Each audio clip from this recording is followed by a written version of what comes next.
Hi, everyone. I'm Carol. I am Tracey, and we are my Outlander Purgatory.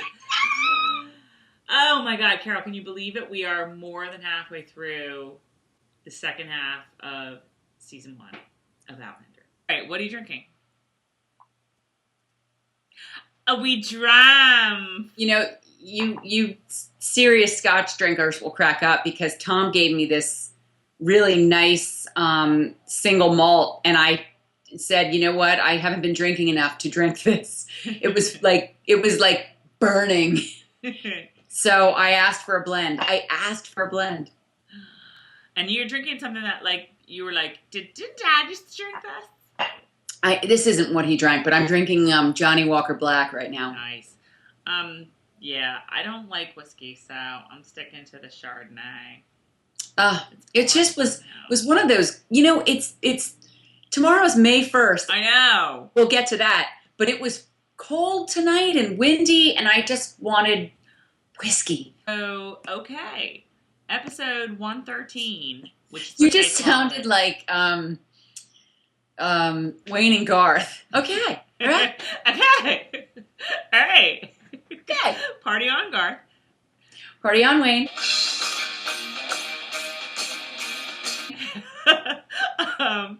Okay, so episode 113 or okay, yeah. Oh my God, wait. All right. I can't believe we've been talking for 10 minutes. I'm like, we haven't even started talking about the episode yet. So overall, what did you think of episode 13/113, The Watch, written by Tony Graffia, directed by I forget who? Okay. I'm sorry, whoever directed it. I'm gonna tell you what I think Shannon would say. My friend Shannon, who is a Mop girl. She's a mop girl. She's on a few videos from back in the day, like 5 years ago. Mm-hmm. Shannon would say that this, because she has said this before about Diana Gabaldon, certain parts of her books, that certain parts are like your favorite chair.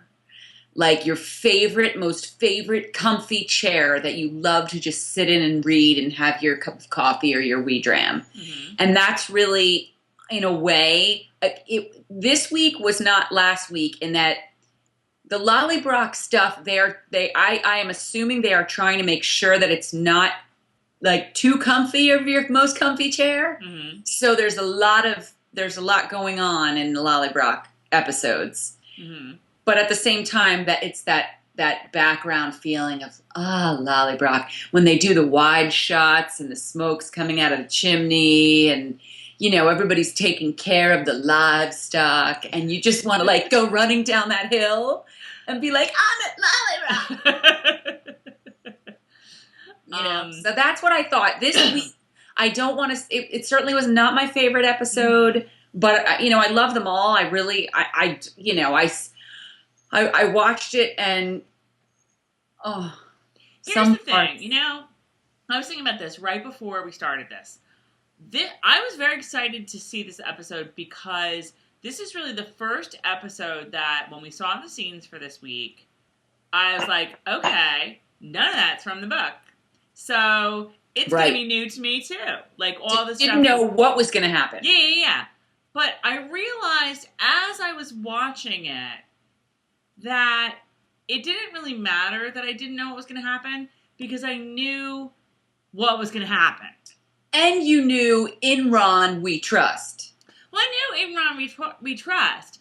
But what I'm saying is, like, it didn't really matter how we got there because I still knew what the end of this episode was going to be because I've read the books. And it just goes back to that whole thing of, like, coming into this show as a book reader or really coming into any show as a book reader versus a non-book reader. And, you and I both, I mean, me not last season, but we both sort of had that experience with Game of Thrones where I watched Game of Thrones and at first I was watching a season and reading a book and watching a season and reading a book and watching a season and reading a book. And so like stuff like, I mean, I don't think it's really a spoiler, but like the Red Wedding, stuff like that. I mean, I was like, oh my God, because I hadn't read it yet. But then the third season is based on the third book, but the third book covers the third and fourth season. So I read that first half. Who's on third? But then I kept going. So, long story short, I knew what was going to happen in the 4th season. I knew about Joffrey, and I knew about, Tyrion and, what happens with him. And it wasn't as fun. It was harder to experience the suspense part of the TV show because I knew it was happening.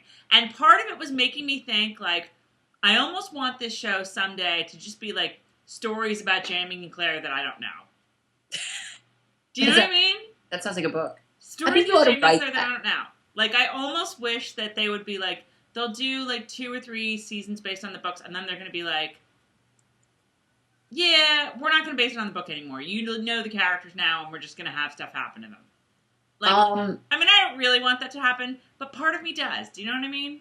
Yeah, I do. I kind of want to.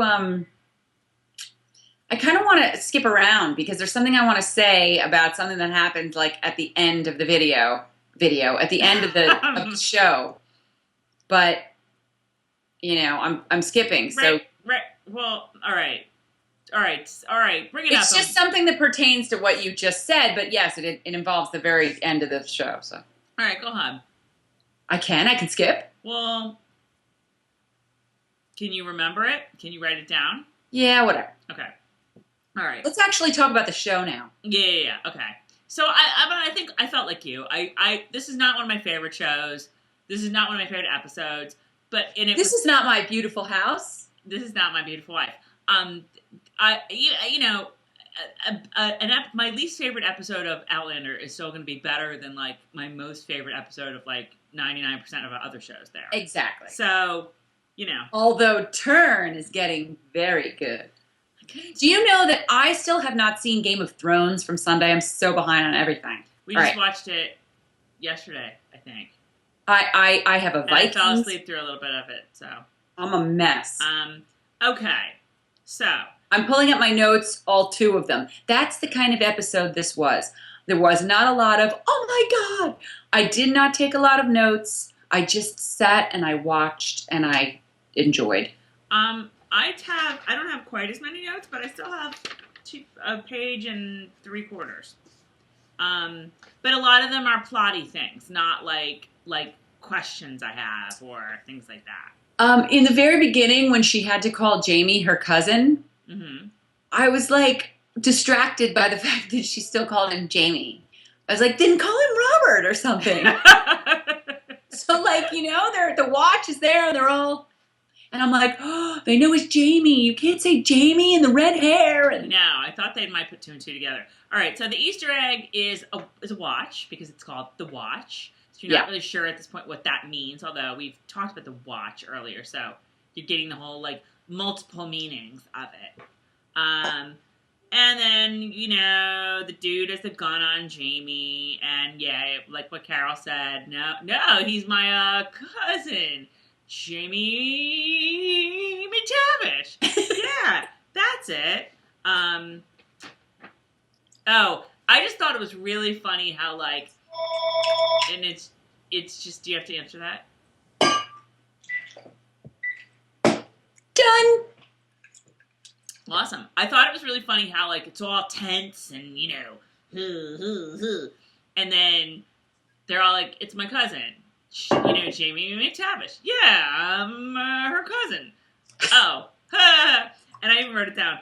My pardon to you. Like, it's all like, oh, yeah, let's just, like, laugh it all off now. Even though it was, like, totally this, like, I almost killed you kind of thing. So. Oops. The angst. That was a little awkward. Yeah, it's a little awkward moment, but. Yes. So, Taron Macquarie, I wrote down his name, is, like, the head, or as he shall henceforth be known, head watch dude. Because, oh my God, here's my big complaint about this episode. I couldn't tell any of those watch dudes apart. Okay, Sorry. Well, this is where I'm going to step in real quick. Uh-huh. And say, girl, you better know Francis McGee. I took one look and went, the parents out there who have kids in like elementary school, some of you are going to understand this big time. I said, it's Victor from House of Anubis. I don't watch it. You don't watch, but let me tell you something. Any parents, I called my 13-year-old and said, get in here. You got to see who's on Outlander. It's immediately. Bad. No. He was also in Game of Thrones. I do remember from Game of Thrones. Now, this is Head Watch Dude, right? Because he looked an awful lot like another dude. Not Head Watch Dude. Gray-haired, long gray hair was still brought back Ian Dude, who I thought was Head Watch Dude until Ian said Head Watch Dude was shot. Yes. He was Yoren in Game of Thrones, too. Yes. Now, you don't remember him? I believe Yoren is the one that was bringing Arya and all of them to the wall. I sharpened this blade before breakfast. I could shave a spider's arse if I wanted to. Yes. Okay. But also, now that's not an Outlander. See, these guys all jump from show to show. There's also a kid who's in House of Anubis, Eugene Simon, kid, I don't know how old he is, early 20s, who's on Game of Thrones now, too. Francis McGee was on Game of Thrones. Now he's on Outlander, and I saw that he's in this one episode on IMDb, and I'm like, please write him in. Please keep him going. Make him a friend to Lollybrock. I don't care what you do, but he is an awesome actor. He just looked like Head Watch Dude to me. I thought they were the same guy. He is, no, because he's got like gray hair. Head Watch Dude has like, kind of like blondish hair. He had a ponytail because I wrote that down that he actually. No, he's young though. I mean, not that. Do you know that Francis McGee, God bless him? Here I am calling him young. I mean, here I am calling the other guy young. Francis McGee is a year younger than me. I was like, oh my God. So anyway, Tracey. He's fantastic. So I'm so thrilled to see him. I hope he's in more. Yeah, all right. So, yeah, Head Watch Dude, the reason, I mean, I actually thought he looked a lot like Colum, believe it or not, with his hair back. Head Watch Dude? Yeah. See, I would think Francis McGee looked like Head Watch, looked like Colum more. He's older like Colum, like grayish hair, gray hair. Colum's not that old. Well, neither's he. Oh my God, they all looked alike, and it just like... He's only, according to this, he's only 45, and he's from Dublin. Love the Irish. I just couldn't tell them apart. Okay, so let's continue. So, all right. So we find out that Jenny and Ian more so than Jenny, have been kind of sucking up to the Watch Dudes. Ian's like, oh, here's your sword. I had it fixed. Like, doesn't look awesome now. And Jamie's really kind of like, what the hell, Jenny? Jamie's so not happy. Jamie is not happy about this time of events. And Jenny's like, yeah, you know what? You were gone. This is like her stock answer for everything to Jamie. When Jamie complains about something. For 40 years. She's like, for 40 years, Jamie. Suck it up. That was like really Italian sounding, but okay, whatever.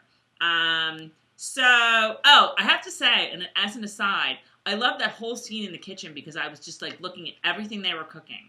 The produce looks great. I don't know what she said they were having like problems with the crops last week. I don't know what problems they're having because that produce looked awesome. That was from the best farmer's market ever. They weren't having problems with potatoes because they're not growing them yet. No, they had like great onions. I forget what she was the hell was she like peeling not parsnips but leeks. Oh my God, like so good. I just want to get in that kitchen and like chop stuff. Okay. Yeah, Head Watch Dude is about as blonde as you can get. Head Watch Dude? Head Watch Dude. Ponytailed Head Watch Dude. Ponytailed Head Watch Dude. Hang on. I think his name is Douglas something. Because, here's the thing. In fact, it is. Because he's in the opening credits. And, I mean, like, talk about touching on stuff at the end. He's clearly coming back. Because Jamie, is, stayed with him when he was wounded. So. Oh, I loved that, too. That relationship. See, here I go bouncing. I'm sorry. That relationship they started forming. I know. I loved it. You started out hating this guy, and Well, we'll talk about that. Okay. So they all have dinner. Jenny's like, put them up. I mean, they're like so jerky. They really are. They're like, hey, fix a supper, Jenny. And she's Yeah, like, get your "Oh, rabbit okay." stew, biatch. So Jenny Get makes your the rabbit pregnant stew. ass in there. Of course, Claire, I can't keep my mouth shut for 2 minutes. Tracy, every time she says something, I cringe. Oh, we thought that was... I'm like, shut up. So Claire is like, oh yeah, Jamie was in France. He was totally a sojourn with Ian. I was like, are you serious? Why don't you just tell them all about everything? And by the way, I'm from the future. She's like Bones. She's an idiot. She's like the smartest. Like, she's so smart and so dumb all at the same time. God. I know, I just cracked up. I was like, oh, really, Claire? But it didn't seem to be, like, too big of a deal. So she pipes up about France. And Ian never mentioned Jamie. But it was sort of interesting that I thought a big theme of this episode was this whole idea of what it's like to be a soldier. You know, and this bond that soldiers have and this experience that they go through. Right. So that was sort of the seeds were planted for that there, which was kind of interesting. So the Watch dudes are planning a big score, okay? Yeah. They're planning something big. I have a question. Yes. In the books, is it okay that I'm asking you about the books? I get it. The book's not the show. The show's not the books. Blah, blah, blah. Yes. This isn't like it's different in the show. This is just an interesting to me that I don't remember. This doesn't mean it's not exactly the same. I just don't remember. I don't remember feeling like they were such bastards in the books. Like I remember feeling like, that's not the right word. I remember feeling that they were, ooh, it's the Watch. But I don't remember feeling like, ew. Well, you don't remember because the Watch weren't really in it. This is like, I'm telling you, this whole episode, okay. Do you remember and don't judge people, do you remember in Breaking Dawn Part 2? Oh my God, I almost brought it when you asked what I thought of this episode, I was going to say, well, you know, it's when Jamie's not around, I'm not happy. It's like when Edward wasn't around. Oh my Now, God. and I'm not going to spoil this, but there's a point in Breaking Dawn Part 2 is an awful movie, except for the last 20 minutes. And something happens in the last 20 minutes that is completely 180 degrees from what happens in the book. Right. And you just go like this. And then you go, that was awesome. They should I have don't know done where that. they're going to go with this. But all right, I'm just going to sit down and like enjoy the ride because I have no clue what the hell they're doing. And that was all this Watch stuff. This Watch stuff was like... That's what you were thinking when all that was going on? Because I was thinking, what, Breaking Dawn? No, I was just like... I was a mess. Okay, I have no clue what the hell is even going to happen right now. Anyway, that's what... And this concludes our like. Twilight conversation for the evening. I know. We don't usually break into Twilight in an Outlander video. But that's what this was like. I mean, it was like, but again, like what I said before, at the end of the day, Jamie was still taken. And I knew it was coming, so it made like a little, you know, it's a little, yeah. I kind of am jealous of all you people who have never read the books and are experiencing this, like, you know, with virgin eyes and ears. And we would love to hear in the comments, in the YouTube comments and the Twitter comments and whatever, what you think as a non-book reader. And the blog comments. And the blog comments. Since that's what started it all. And the Facebook comments and, you know, whatever comments you deem to, like, make. What it's like to be a non-book reader. Or, yeah, what it's like to be a non-book reader. Right. Okay. So, they're planning something big, like we said. And so Jamie clearly, like, message has gotten through to Jamie because Jamie all of a sudden is like, the head watch dude is like, yeah, my horse is really, like, lame. I don't know what's going on. And Jamie's like, oh, I'll fix him for you. And Ian goes like this. And Jamie goes like this. And so, like, Jamie got the memo. So he's, like, sucking up just as hard now. Although it's kind of hard for him. It's harder than it is for Ian. So then we see them in the horse yard, and little Rabbi McNabb is fitting in, like, really nicely, and he's, like, Jamie's little apprentice, and, maybe he and Jamie will be, like, good friends someday. You never know. And so all of the watch dudes are hanging around being really douchey. And head watch dude. No, head watch dude is not there. No, I'm asking you, do you know what head watch dude's name is?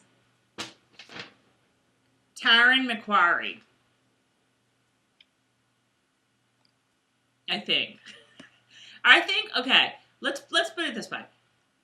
That's head watch dude. Your guy, Yorin, Torin. whatever his name is like second in command watch dude.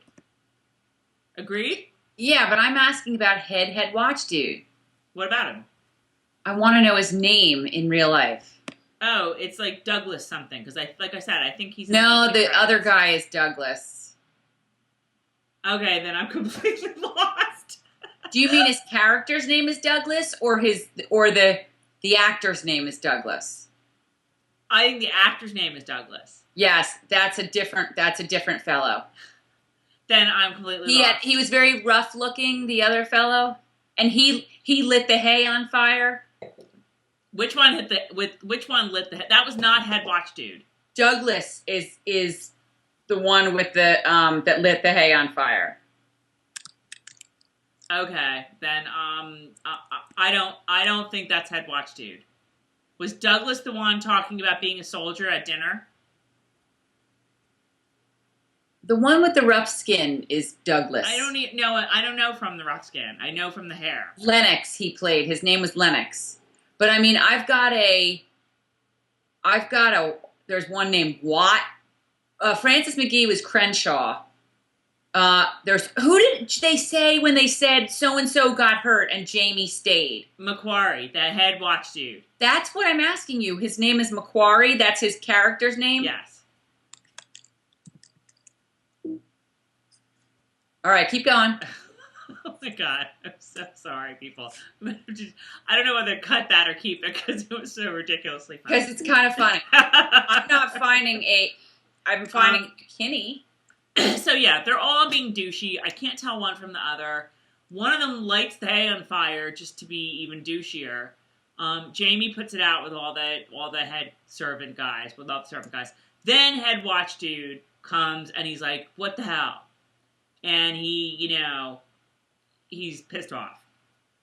I will say that the fight before the head watch dude gets in was really good. Like where Jamie beat down all of them.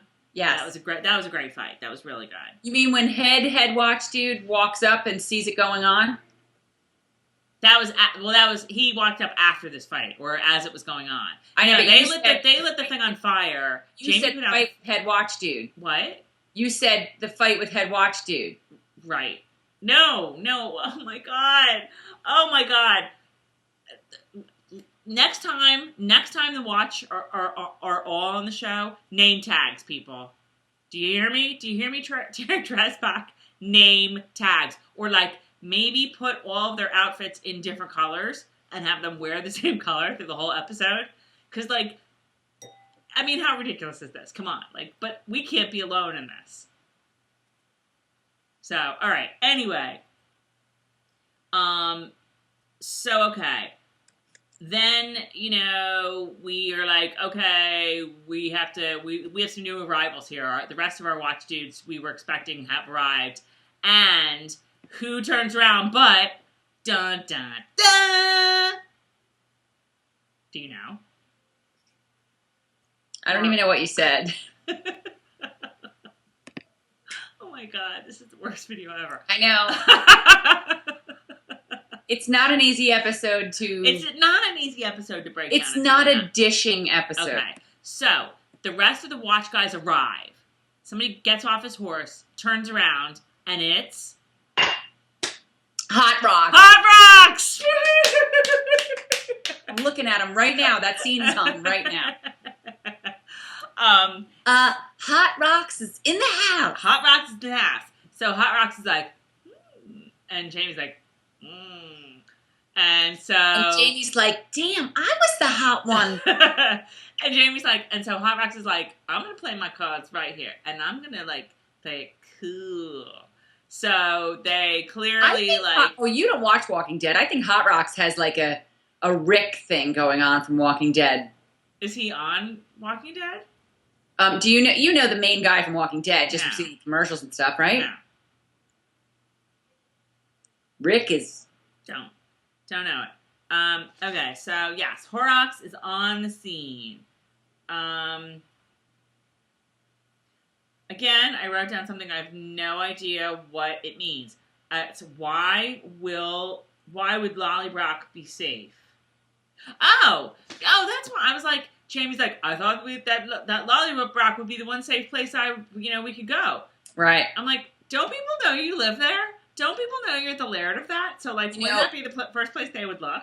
In modern times, when you're missing, they go to your house.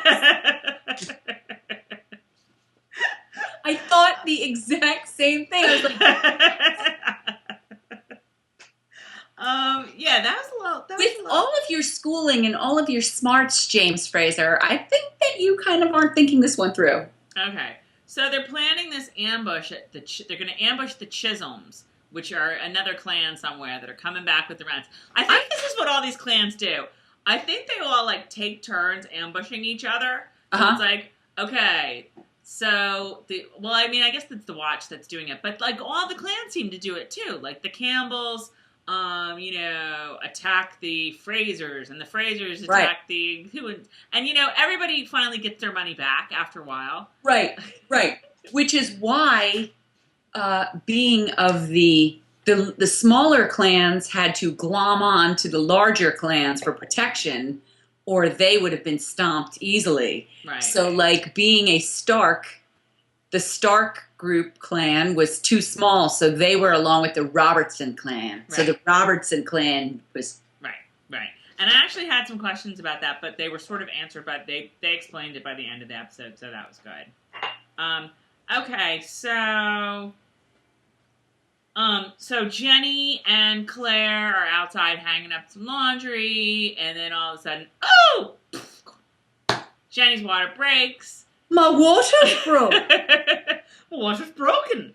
I have to say, all of the Jenny and Claire episode scenes in this episode were really great. And Laura Donnelly, I think I have written down about 5 times in these notes, like, you just, like, blow my mind. She's so good. Awesome. Don't you feel like she's like the fourth sister? What, our sister? I just feel like she's my family. Don't you, from watching this, feel like, oh my God, I feel like I know her. Like, I feel like we, like, hung out, like, many Christmases together. I don't really think about that, but... She's just got that personality. Well, if you're coming in, come in. Yeah, that's true. Just, like, close the door. Like, it's cold in there, whatever. I don't always need, someone to be super friendly and nice. Just, like, welcoming, even if they're being kind of whatever. So, I found it very interesting in the TV. This is the sort of a TV versus book thing, where book Claire, Jenny was like, have you birthed any or Claire, should we, do you know anything about birth and babies? And, I don't know nothing about that. And Claire was like, I know everything about birth and babies. Yeah. I was sitting there going, In the book, let's see, World War II, combat nurse, and birthing babies. But of course it's Claire, so she can do everything. Yeah, I'd like when she was trying to turn the breech baby, and she was like this. I mean, and I thought to myself, like, Claire, honey, watch out a little bit, okay? Let's calm ourselves down. Claire clearly has seen a couple episodes of Call the Midwife. So... Wouldn't that be great if Chummy were there? Let's go. She would be like, Jenny, simply, splendid, simply, bully good, Jenny. Jenny good. It's a breech birth, so dippity-doo. It's going to be a wee bit difficult for baby, but we'll come through splendid. And then Sister Evangeline would walk in like, What are you doing in this room, Jenny? I don't know what's going on here. We've got to sterilize this all. Those accents are spot on. I have not been catching up. See, I told you. I'm so behind on Call the Midwife. I think Call the Midwife might be my best accent show. John and I actually do Call the Midwife impressions a lot. Believe it or not. Those were fantastic.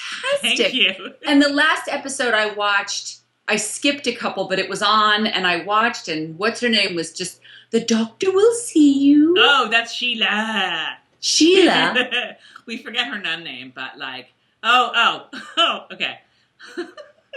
Now we're totally talking about... Oh, Patrick. Oh, I didn't know. No, that was bad because I have to do her Irish accent. But Tracey, I think we're on to something here. I would totally do Call the Midwife for caps. How do you remember when they did that that video, that funny video where George Clooney was on the set of Downton Abbey? Uh-huh. And they had people coming in and out. How funny would it be if they had like Chummy and some of the Call the Midwife cast just do a little video like in Lollybrock? Oh my God, that would be riot. Yes, that would be very fun.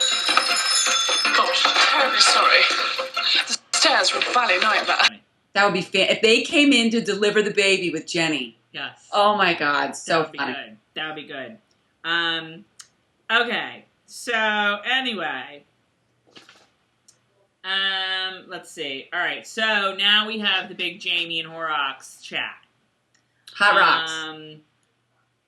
So again, I took notes in this episode, but they make no sense to me. I put 2 plus 2 together equals bride. So basically, Horrocks bribes Jamie. Like, okay, well, you know, I want to go to you know, does he call them the colonies?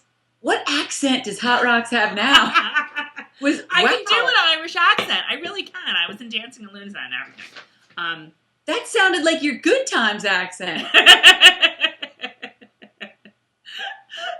Wait, I have to put it's like I have trouble flipping back between a British and an Irish accent. Like Who doesn't? What? Who doesn't? I know, right?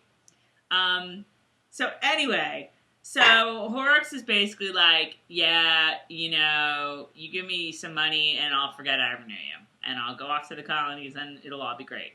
So Jamie's like, I don't know. Were you buying that? At that point? Yeah. No, not really. I wasn't either. But, so Jamie, okay. But what I think I don't think I really thought about it because I think what I was thinking about at this point was, and it might have been my second viewing, like, so basically this Chisholm's plan is all Horrocks' plan. And again, well, we'll talk about that when we get to the end. But anyway, so then we're back to Jenny and Claire, and Jenny's like, and Claire's like, breathe. What's it like to be pregnant? And while this was a lovely monologue of Jenny, and like we should say this is a very iconic monologue in the book. And you're mad? What? He's trying to get back in. But I was like, I'm sorry, did you guys just meet? I have friends I've had for years I wouldn't say that to. Well, no, I mean, she says it in the book, too. I know, I thought the same thing. That's Diana Gabaldon. That was a really early thing. As the story goes, Diana was writing this book for practice and, you know, wrote this scene and, like, somebody was, some guy on CompuServe where the virtual area where she hangs out was saying something about, like, you know, I don't know, like something about childbirth that he would have no knowledge of since the piece, you know, a man. And she's like, well, yeah, I think I have a little more knowledge. And she put this little part up, and everybody was very impressed by the writing. I think that's more or less the gist of the story. I felt like it was a little shoehorned to me to get this story in. Did you? Am I just being a Grinch? What do you mean you felt like it was shoehorned? Like I felt like it was like, breathe, Jenny, breathe. What's it like to be pregnant? because they wanted to get this monologue in as like, because it's a really great piece of writing. I don't know that it's that effective as a piece of television. Well, like I said, I never questioned it, or in the book, I don't know. It's much more intimate in the book. They don't have enough time in one episode. Exactly. They don't have enough time in 2 Lollybrock episodes to show you just how close they were. And like I said, I've had friends for years I can't say this to, but you know what? These people are together morning, noon, and night. They don't have TV. They don't have telephones. They're together. So they're going to get to know each other. I feel like that passage from the book, which is maybe, I don't know, a page and a half in the book. Right. Is a beautiful piece of writing. I don't think it translates well to a monologue in a television program. That in which a story needs to be carried through. I don't know. It felt shoehorned. It felt a little contrived to be there to me. You mean it felt jammed in? It felt jammed in. It felt like, and I get it. It's like, because it is a pretty significant piece of writing in the book. Right. Maybe the writers wanted to include that. I wouldn't have missed it. Here you go. Sue me. I wouldn't have missed it. I love that little bit in the book. Love it. Wouldn't have missed it in the show. But that said, Laura Donnelly, great monologue. I thought that shower her with Emmys. What? I thought that her Emmy should come in with the childbirth. I mean, so many times you see childbirth on screen, and I just go like, oh, please. I was like, oh, she had a baby on set. I mean, she was oh my God. Really, really good. Really good. Jenny is just like, Jenny could like go and have that baby under the stairs. Like a cat. That's Harry Potter? Go in the Harry Potter room. That's just the kind of woman she is. She's just like, no nonsense. Just like, get out of my way. She's like telling Claire the midwife, what to do. Here, Claire, bend me over like this. Pull it out of me. Claire's no midwife. This is another thing about the show that I find very interesting.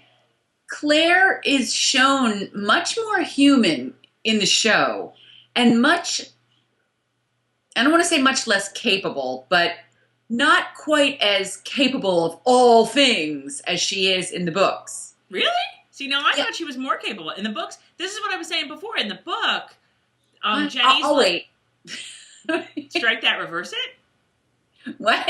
Wait, no, what I was going to say, because I never finished this. In the book, Jenny's like, Claire, do you know how to birth babies, or should I get the midwife? And Claire's like, get the midwife. Because I don't know, think she had seen like 2 births ever. And had never done it. In the book or the show? The book. In the show, she's like, oh, I've seen some babies born before. Here, let me at it. I might have to pull it out with my bare hands, Jenny. They said the midwife wasn't available. No, but that was before it. Well, either way, I just felt like it's nice to see Claire like shitting herself. It's nice to see Claire like going, like you could see the, not fear in her eyes, but like the uncertainty, right. Like, oh my God. Right, and that's true, when she was trying to turn the baby around and stuff. Yeah, in the book, she's, it's a book, and that's the way, it's a totally different situation. She's like, I hate to keep bringing up Sookie Stackhouse, I think I brought her up last week too, but like, can do no wrong, you know what I mean? Like, you always talk about how Jamie's so real and is flawed, and that's how I feel about Claire. Again, this might be why, like, Tom, my husband, feels like Claire is more likable to him on the show. And that might be why. I may have just touched on the why there. Oh, it might be that she's more, what's the word I'm looking for? Fallible. What? I thought Tom said something. Fallible. Yeah, she's not this steel, superwoman that she is in the book, which, don't get me wrong, I'm not complaining about her in the book. When you're reading the book, you need that. But this is visual. This is completely different. Go. I just thought that the line, that made me laugh right the hell out loud with, again, Jenny's line. Jenny's like, you're gonna have to pour me a good stiff drink before this, and Claire's like, oh, but the baby will be drunk, and Jenny's like, yeah, well, that'll make him really good Scott, huh? I could hear that being said in my own family. Yeah, I thought that was hilarious. Okay, so what was the Irishman comment about a blade of grass? I have that written down, but I don't remember what exactly the comment was. The blade of grass was, that was Horrocks later. I just put down Jamie and Ian talk, and again, that there's some like allusions to the experience of a soldier, because basically Jamie's like, what the hell, Ian? Why? I still don't get this whole, like, Jenny clearly hates the Watch, but you're like, seem to be tolerating them. And Ian's like, yeah, you know what? Head Watch dude and I, we sit around, we drink whiskey, we talk about, like, what the war was like, or what it was like to be soldiers. And I kind of like that, because, you weren't around. And, what you're starting to see is, like, this whole past, I don't know if they're setting this up or what, but, like, Ian is setting up to be, I started to almost get this image of, like a Vietnam vet or something, you know what I mean? Like, somebody who's soldiering was so much an important part of his life, and now it's not anymore, but he still has this reminder in the way that Jamie doesn't, being, the fact that he's missing half his leg. And he's still kind of working through it, and so having somebody that shared that experience, even though, no matter how douchey they might be, he kind of likes that. I need to read Virgins again. Yeah, that's for those of you who don't know that story.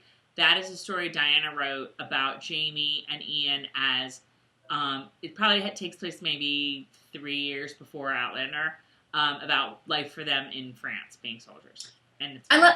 I love how Jamie talks like he's 65. Oh, that was a lifetime ago, and I've lived quite a life since then. Dude, you're 22.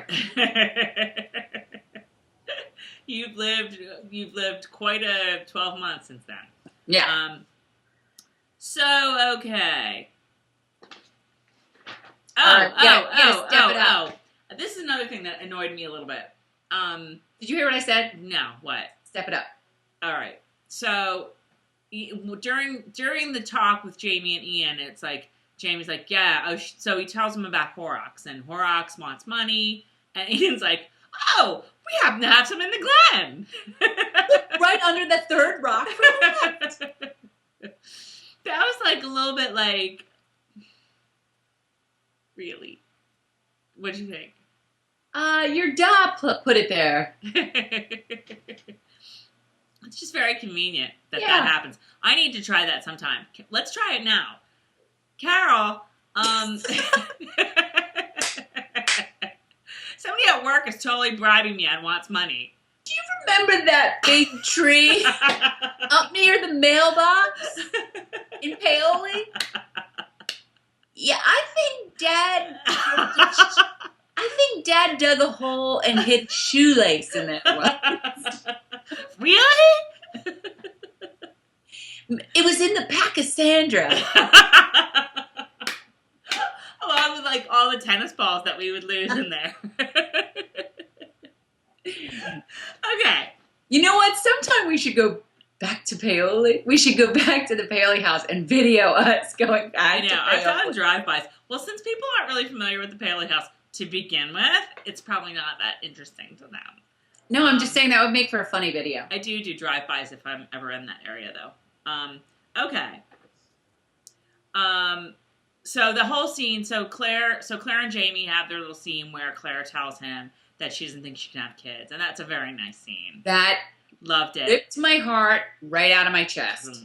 And she's like, I should have told you this, and she's all like embarrassed. And then how about how, he's like, tells her he loves her and it's okay, and then she leaves the room and he sits down and he's like this, and then he goes like, all the strength goes out of him. I know it was so raw and moving. That was such a great moment. Totally, both of them. Everybody's so good in this movie. I gotta tell you, like, Katrina, one thing I love about her is that she is not a pretty crier. Do you know what I mean? Like, she cries like a real person. Her eyes get red. Yes, discussed by two unpretty criers. I know.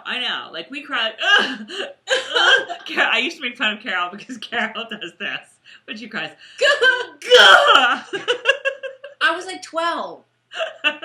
You haven't heard me do that in like 30 years. Well, I don't think I've really heard you have like a huge breakdown of crying before. Or like not, or recently, you know. Thank God. I know, right? I'm like knocking wood. But no, she cries like a real person, you know? She's got like, her eyes are wet, and they're kind of red, and she gets like a little wrinkly here. Okay. No, it's refreshing, and I really like it. Mm-hmm. Okay. Ian is a soldier, important. Yay! Oh, okay. So, Jamie meets up with Horrocks in the Glen or wherever they always meet up at, whatever. Throws him the bag of money. Horrocks is like, I want more. I want more rocks. Jamie's like, what? Horrocks is like, well, yeah, you're gonna have to give me more. Horrocks is like, yeah, well, you're gonna have to give me. Well, no, because Jamie starts pulling his pistol, right? Then Horrocks starts pulling his pistol, and I couldn't tell if he's... Here's the thing. I couldn't tell if Horrocks was pulling his pistol because he saw that Jamie was pulling his pistol. I'm hoping that was the reason, because I'm like, Horrocks, you're about to kill the cash cow? Like, I don't get that. What? Like, do you feel... He must have seen Jamie pull the gun. I don't think I put that much thought into it, but that's a good point. But, so then he dies. All right. So Ian, and I gotta say, there was a little bit of like, I know, go Ian. But then Ian starts to get the PTSD a little bit with the like, wait, let me find my little mini sword. With the whole like, and it really was hitting me like that's some sort of like he's got like some sort of post-traumatic stress disorder thing going on. And that's where you really see the soldier stuff. You really see his identity as a soldier really like shapes a lot more than what we realized or what we thought, which was very interesting. Okay. Ian, PTSD, thought he was going... Oh, I thought he was going to have flashbacks, yeah. Did you hear what I was singing? I thought it was Chariots of Fire. I should know it because I have it in my iTunes. From Charlie Sheen. Oh.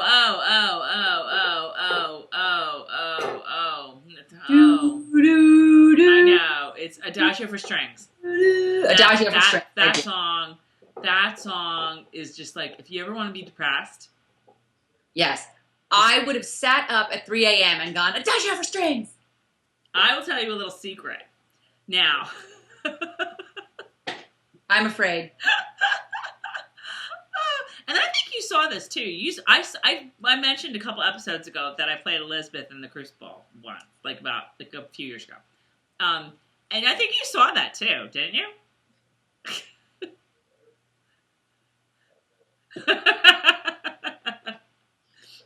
Adagio for Strings was one of my psych songs, like the scene where I have to go like testify against my husband.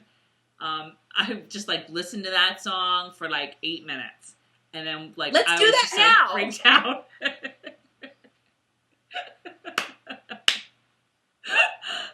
Because it really does get you freaked out by the end. Okay. Anywho. Tom would say, "Whoa, did that baby stop?" Okay. So back to Claire and Jenny. And we're panting. Jenny's crawling around on all fours. But no, because Jenny's like, here, take these rings off my fat fingers and go put them in this jewelry box where you will find a special surprise. Like a Cracker Jack box. I know. And again, I was like, okay, Jenny must use this jewelry box all the time. And she always has this snake there, like, for years and years and years. But anyway, they find the snake, and the We snake. have a wee snake like that around here somewhere too. Really? I want to go find it. Somebody gave you a snake like that. That's right. I forgot about that. But I was really glad that they had the snake. I mean, that was a little detail that I wouldn't even have expected them to put in. It was sad. It made me sad because they're like orphans.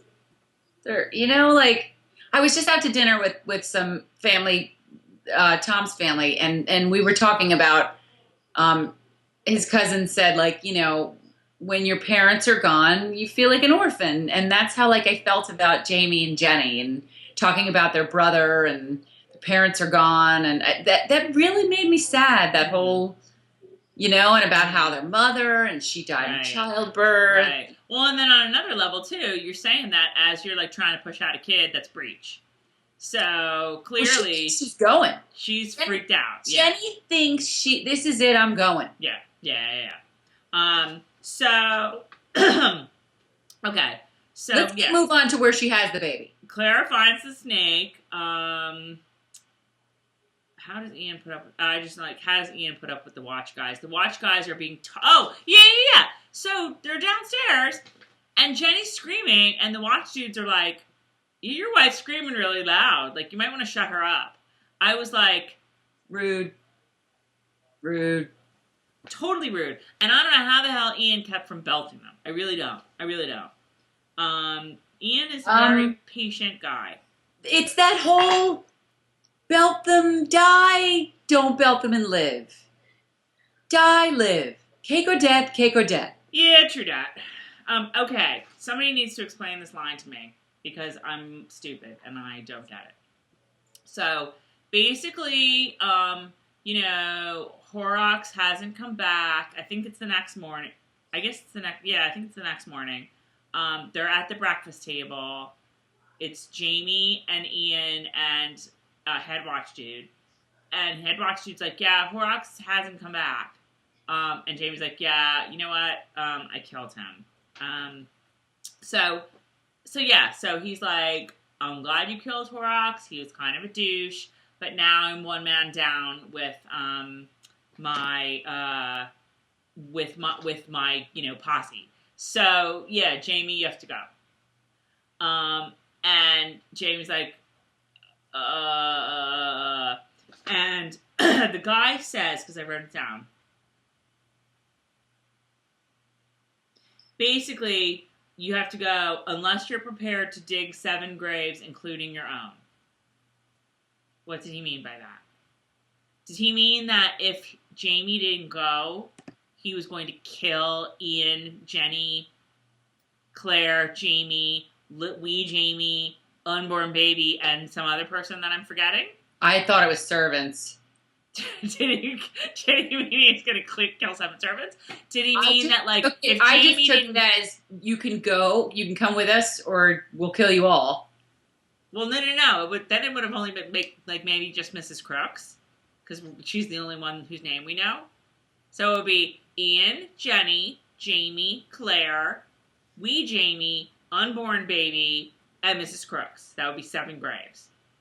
Or did he mean digging the graves of the Watch dudes, like him and 6 other Watch dudes? Because they're going to kill them. If you don't come with us, right, we're going to get ambushed, and our blood will be on your hands. Right. So it's like a figurative That's thing. a good point. So they're going to die plus Jamie. So, well, no. I mean, because this is what he's saying. He said including your own. Yeah, so how would that make sense? If Jamie didn't go with them? He's basically saying they'll come here and they'll kill us, and you're the laird, so they'll kill you too. Oh, you mean the Chisholms? Yeah. Chisholms aren't going to kill them. Or who is in charge of them? Like, did you get that line, or did it just go over your head? No, I was like, he has to do this. I didn't put that much thought into it. So, in other words, you thought that, I mean... I didn't put that much thought into it.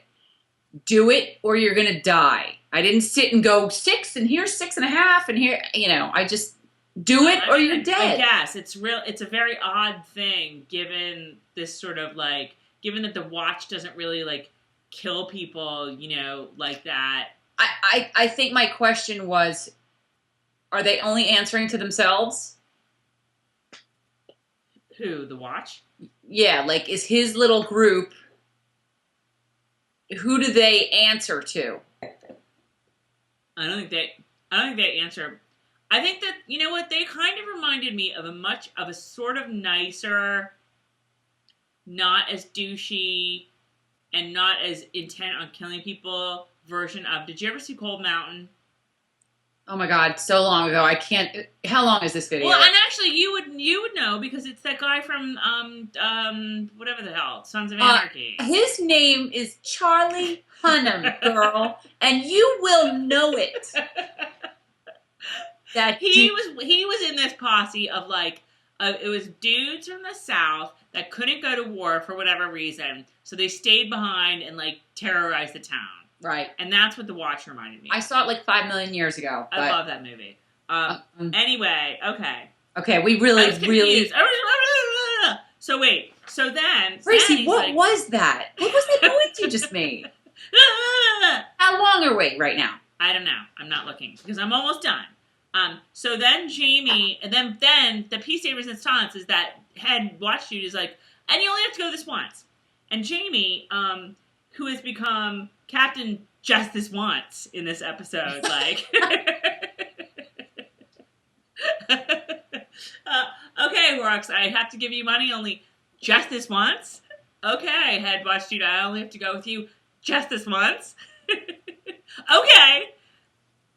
So Jamie goes, and then Ian, how about Ian? Now, what'd you think of this? What'd you think of Ian being like, I want to go. Jamie, what did you think of that? I'll answer this one. What did you think of that?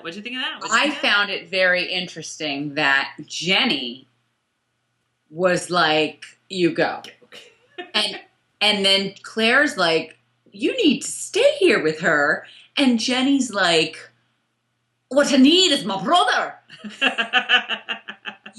I thought, isn't that interesting that she is giving birth and still wants Ian to go to help Jamie? Like, I found that really, really interesting, and if she were a guy, I would call it heroic. Like, I thought, you are giving birth to his child. Most women would be like, you're not going anywhere. But she was like, no, go.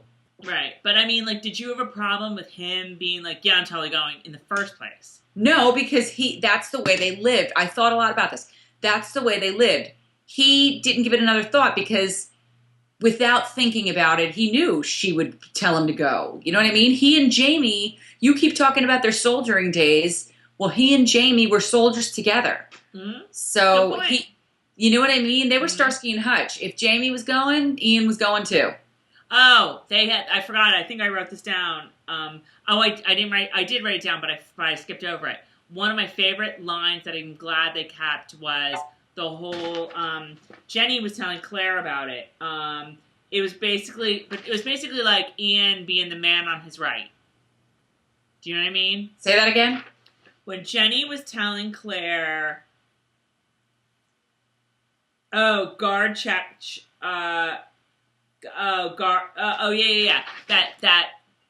Ian's father, I guess, told Ian that he should go with Jamie and guard his chief's weaker side. Oh. Do you remember that? But do you remember that from the book? That they always say that in the book. Like, I've got your weaker side, Mm-hmm. They're the two of them are just so great. You're right. Starsky and Hutch is a good analogy. Which one's Starsky and which one's Hutch? I'm Hutch. He's Starsky. All right. So, anyway, Captain Justice Wants and his sidekick Ian are getting ready to go off with the Watch. Ian says goodbye to Jenny.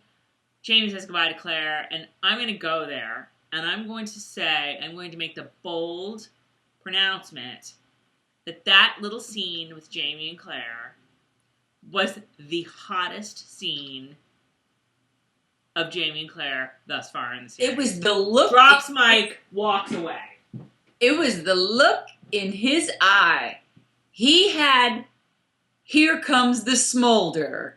And I'm going to go even farther, and I'm going to say, Further. nothing has even come close to that. Drops mic again, walks off.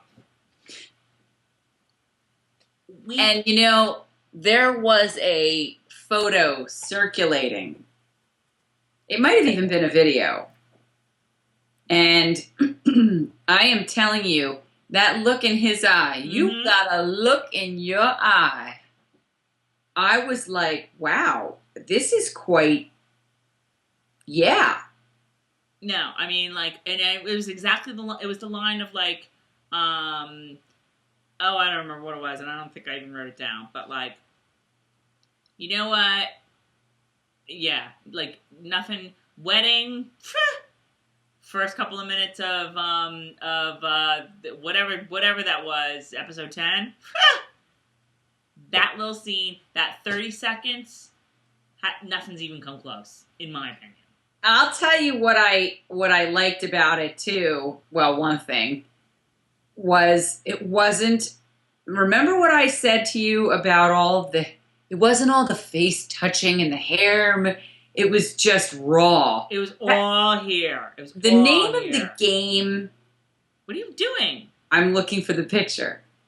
Yeah, the name of the game is raw for this episode. So many things that were just, you couldn't get. Again, this was his answer to Blackjack Randall's scene with Jenny last week, where you couldn't get away from Blackjack Randall. You didn't want to get away from Jamie with that. It was here comes the smolder. I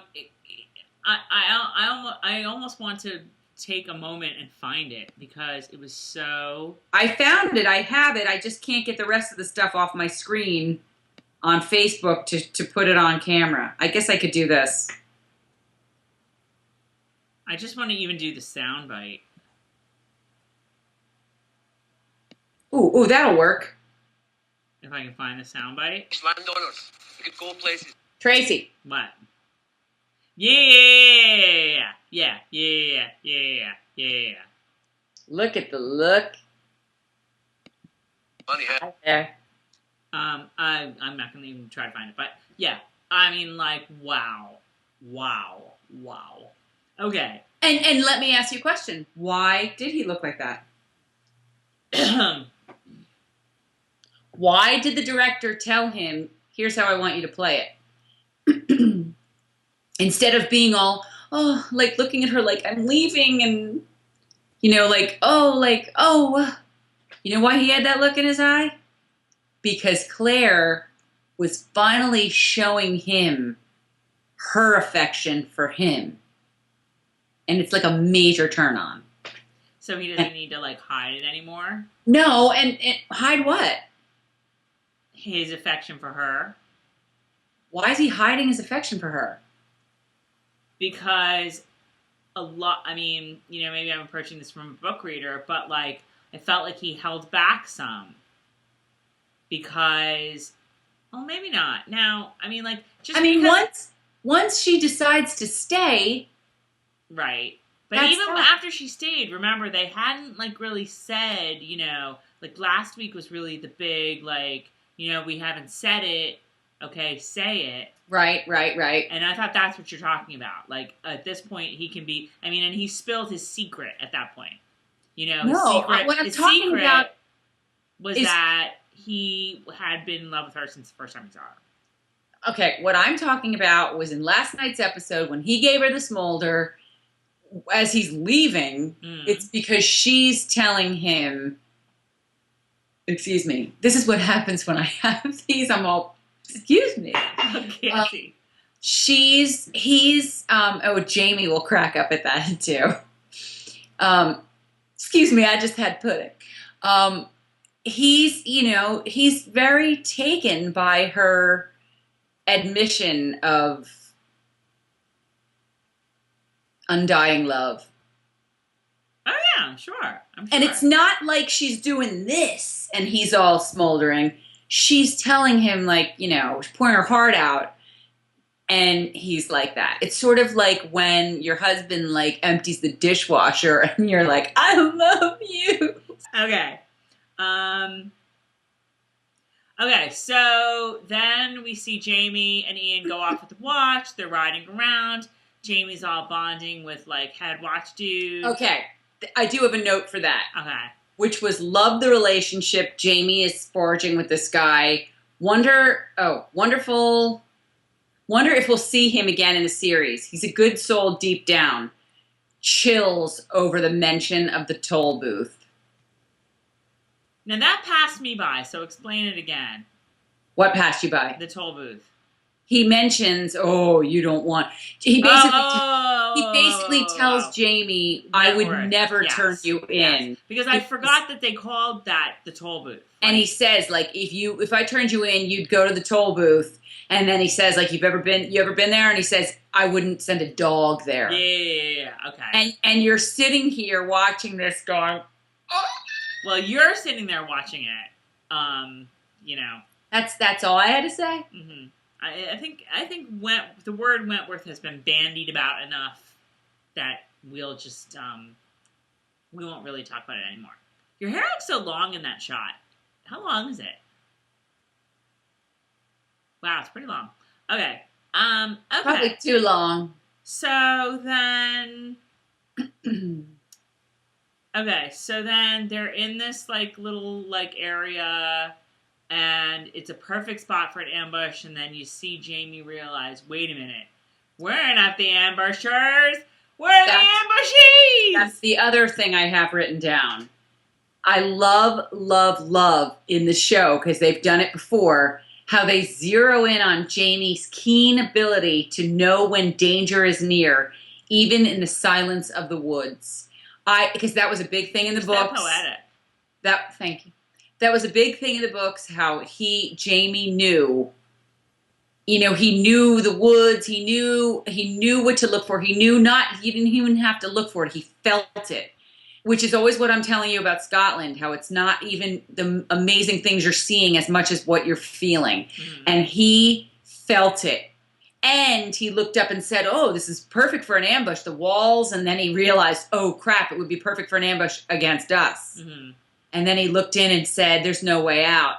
Oh, God. Well, this is the thing. Like, I mean, okay, so they're down, like, with this area, like, all, you know, walled in and whatever. Like, how are they going to see anybody that comes? It seems like they were hidden rather than, like, or I mean, I guess they'd have to be hidden to ambush somebody, too, but, like... No, because the Redcoats expected them. Right. But, like, they were expecting to ambush the Chisholms, but how would they be able to do that where they were? Yes, it was a good place for an ambush if they were the ambushees. That's what hit Jamie. Yeah. They're going down deep into this, and he's like, wait a minute. He goes, yeah, this really is a good place for an ambush. And then it hits him, for whoever's down in here. Mm-hmm. It's good for whoever's up there to ambush whoever's down in here. We're down in here. Mm-hmm. And then all of a sudden it's just... And this is what was confusing me until this part of my second watch was like, okay, so how did Horrocks know that Jamie was going to be there to sell him out to the Redcoats?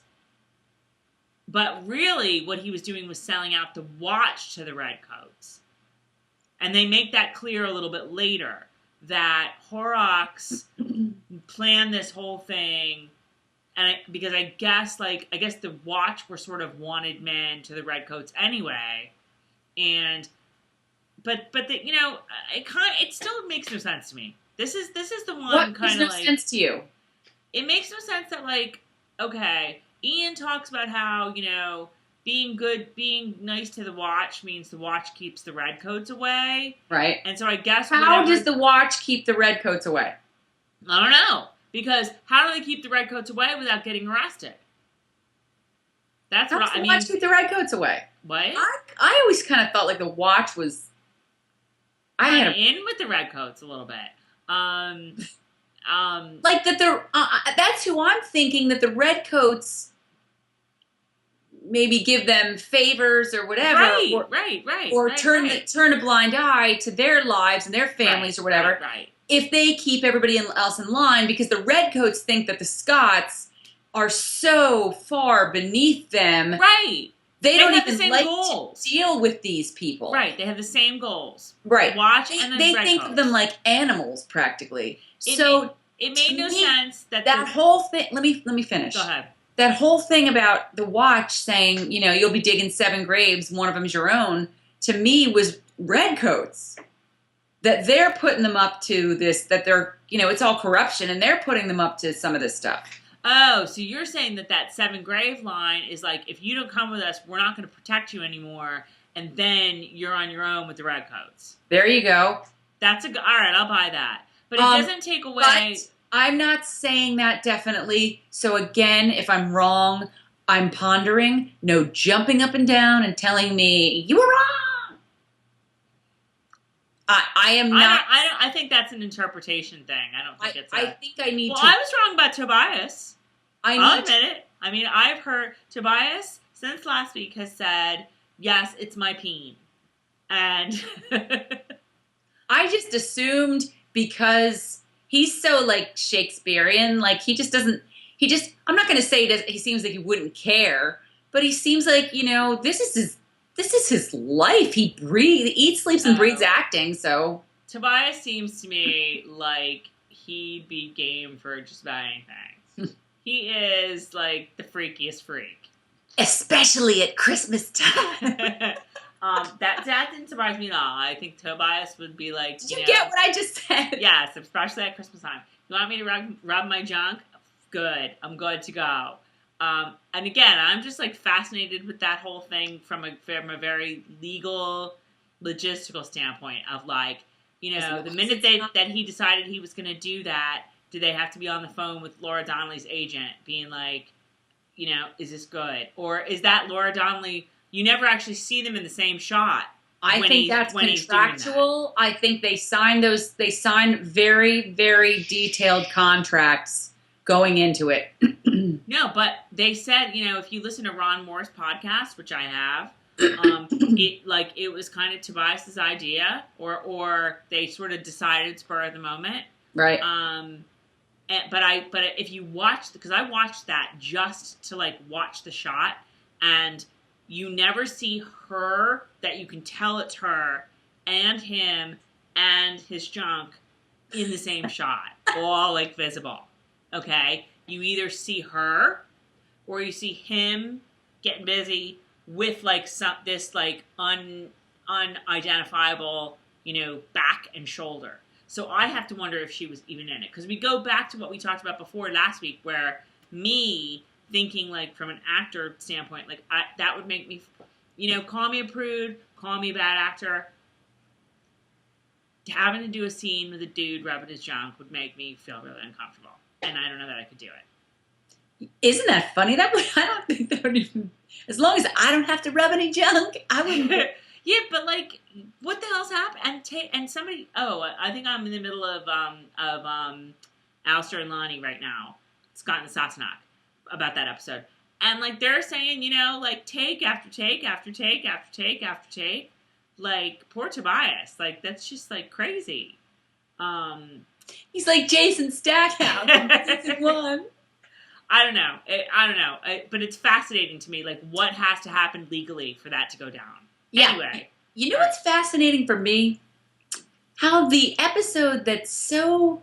has such lulls in it, is making us make the longest video in creation. All right, we're almost done. So yeah, so I didn't really get so clearly Horrocks was he wasn't out to get Jamie, he was out to get the Watch, and Jamie just happened to be there at the wrong time. But I don't know how Horrocks would go to the Redcoats and be like, okay, I'll tell you what. You set me free, and I'll give you the Watch. And the Redcoats wouldn't be like, no, we like the Watch.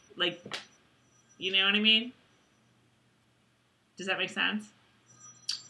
I don't trust anybody. I certainly wouldn't trust the Redcoats.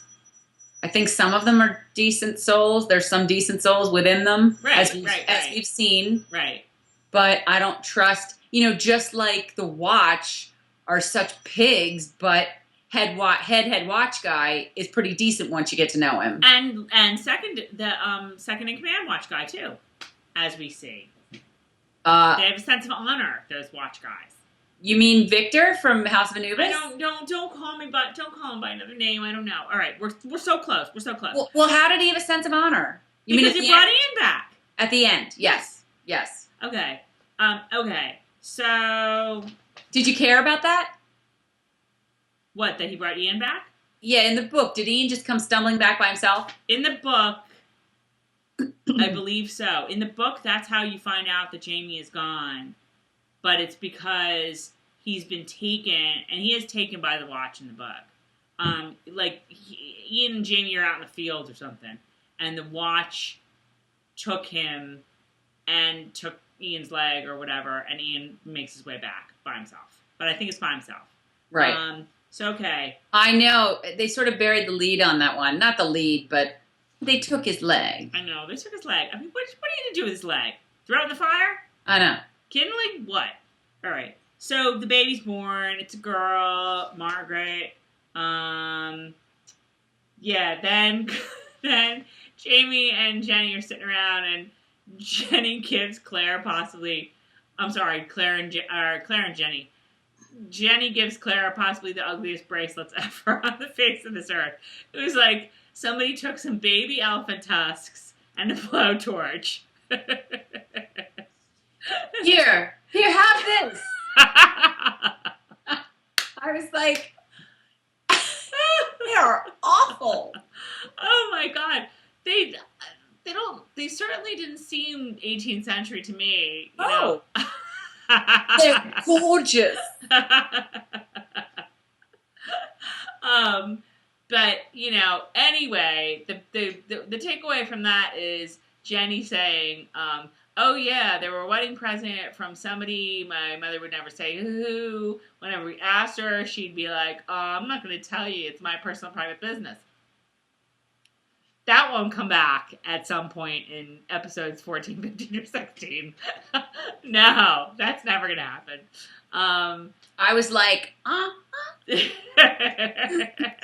Yeah, let's remember that. Let's put that in the back of our heads, shall we? Okay. So just remember the ugly bracelet. So then we spy people coming down the road, and it is Ian and secondary watch dude. Can't we just call him Victor from House of Anubis? No, because I don't watch that show. So you wouldn't watch that show. It's a Nickelodeon show for teenagers. I don't watch it. So it's 10:00. I want to hear a pin drop. I don't know. Isn't it? Wait, I'm thinking of the other teenage. Is it a teenage boy band? No, it's a really cool mystery show. Who's the teenage boy band one? That they're on tour sometimes and they're on a show. Oh, yeah, God, no. Let me see. This is like a soap opera-y kind of mystery show. Oh, that's the one in a boarding school, right? Yes. Okay, all right. See, I know. I'm hip to what the kids are watching. I think we, stole the idea from Britain, but Britain stole the idea from, Germany or something. I don't know. Yeah, okay. All right, so I thought it was Head Watch Dude, but then they started talking about Head Watch Dude, so I realized it was not Head Watch Dude, it was secondary Head Watch Dude. So,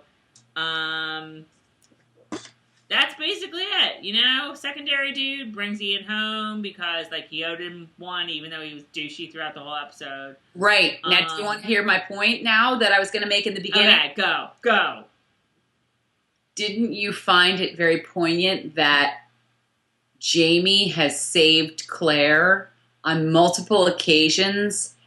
And again, I thought about this in the book. I'll have to go back and read my blog posts, but it really hit home watching this. Again, that Claire is human and that she's flawed and she's got the weight of the world on her shoulders once she's staring down that what a shot of the beautiful path that winds around and she's staring with like such fear in her eyes and confusion and not knowing what to do. And you finally see the tables have turned. You know what I mean? He has saved her multiple times. Now you're like, what you gonna do, Claire? It's up to you. What you gonna do when they come for you? Yeah. It is, girl. It is up. You can see the revelation in her eyes, like. It is on. In fact, it's funny because I agree with you that shot of the path was beautiful. I almost wish they hadn't shown it though. I almost wish they had cut it, like a hard cut at her, like her face, because you saw that in her face, just like her face, like, oh my god. Well, cut. I think that they're showing you what she's oh my godding about, which is it's hitting her. That she's got to travel this road now to look. You're not leaving my ass here alone with these elephant tusk bracelet people. Oh, what? You think she's thinking that? No, I think she's honestly, I'm taking it way farther. I'm taking it further. Mm-hmm. I think that she, at this point, is just terrified and staring like he's out there somewhere. What do I do? Mm-hmm. Mm-hmm. I don't think she's really at this point, but you're watching this and you're seeing the path going and curving, you know, and you're like, oh, where is he? Basically, where is he, and what do we got to do to get him back? Mm-hmm. Dun, dun, dun. And that's it. That is the end of episode 13. Kind of unlucky 13 for Jamie, I would say. Mm-hmm. Ooh, yeah. Mm-hmm. Yeah, I'm going to go with you on that one. Yeah. So, it only gets better from here. We'll see. 3? What? 3? I know. 3. This is that point in most shows that I watch where they go, flashes on the screen, 3 more episodes. I know. Oh, I know. And I go, only 3? What are we going to do? I know. I've been like back to, have you had a couple times during this? I've had a couple times, I swear in the past 2 weeks, it's getting stronger, where I'm listening to my Outlander music in the car. Like, I feel like I'm reading the books. Like it's when you read the books, you're so immersed in this world. It's all you can think about. I've been like that lately. It's kind of neat. I feel like a born-again virgin or something. I don't know. I need to read the book again. Maybe I'll try to do it after the season and just kind of appreciate it more. I definitely need to go through and look up certain parts that I'm watching and going, wait, I don't remember that. And then I feel so guilty. I'm like, how could I forget Diana Gabaldon? I know. All right. This video, now I'm looking at it and it's now it's too long. Now because we're done. We're done. Holy cow. This is the longest one we've made. No, it's not. No, we'd have to talk for another 15 minutes to do that, and I'm starting to hit the wall. I hit the wall about a half hour ago. Somewhere between. And I still have to watch the rest of Survivor. Somewhere between calling him Hot Rocks and Horrocks. All right, you guys. So that's it. As usual, follow us on the blog. Follow us on Facebook. Friend us on Twitter. Comment on the YouTube page. We read everything. You guys are like having so many great insights and so much fun discussion. Love awesome. it. Love it. And it's hard for us to always jump in there and respond because of our day jobs. But seriously, we read it all. Read it all. I get an email with every YouTube comment and every blog comment, and I read them all. Yes, comment on the blog, definitely. Go and comment, and because not to say don't comment on YouTube or whatever, but join in the discussion because that's where the really good discussions happen. I post the videos once a week, and under that, we've been getting a ton of comments, and it's cool. It's set up so you can reply to people's comments. So definitely, are you read? I mean, you can do that on YouTube too. Are you reading the YouTube comments? Because I know that the YouTube channel. I think like it's under my name, so maybe you don't get the emails, but they're great comments too. I don't get the email, so I have to remember to go back in definitely.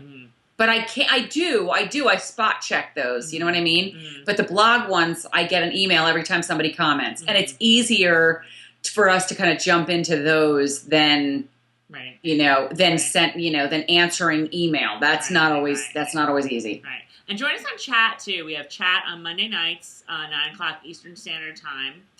Just go on our website and you'll see it. You'll see the rest. You'll know what to do. All right. Actually, click the chat tab, and it'll take you. That's what That's you do. what I figured. When they see that big chat there. All right, you guys. Have a great week. And we will see you next week for episode 14.